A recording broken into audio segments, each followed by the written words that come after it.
Hi, my name is Jacob Key, and I'm a member of Team Electric Outer Banks with Rachel Weaver and Ann Winstead. The problem we're trying to solve is CO2 emissions from diesel-powered ferries. We believe there's a unique area for this problem in North Carolina because the Outer Banks ferry system is actually the second largest state-run ferry system in the United States. The Outer Banks has a booming tourism industry and also a lot of people separated from the mainland, which makes this an area with large need for transportation through ferries. Our solution to this problem is to convert the Outer Banks ferries to hybrid models. Hybrid models are powered partially with electricity and partially with fuel. This will be a more feasible intermediate step to a fully electric ferries, and we would see a reduction in CO2 emissions, as well as a reduction in the cost of running these ferries.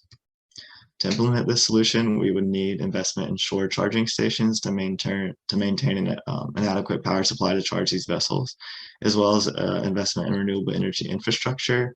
This would contribute to both the energy to charge these vessels while it's at the port, as well as charging these vessels while they're in motion.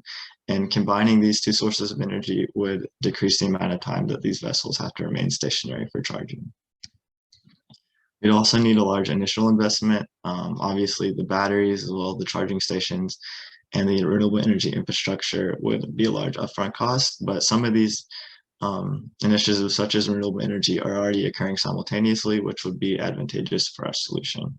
It would also be helpful to have legislative backing, such as tax exemptions or rebates, to incentivize companies or different organizations to make this transition.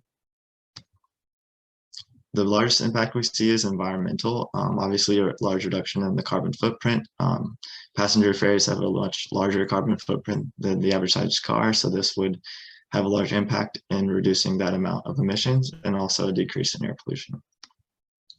Economically, we'd see a reduction in maintenance and fuel costs. One company in the hybrid ferry sector found that the reduction in fuel costs and maintenance costs outweighed the initial upfront costs after only 1.5 years. This was for a smaller boat than ferries, but obviously the same idea would apply.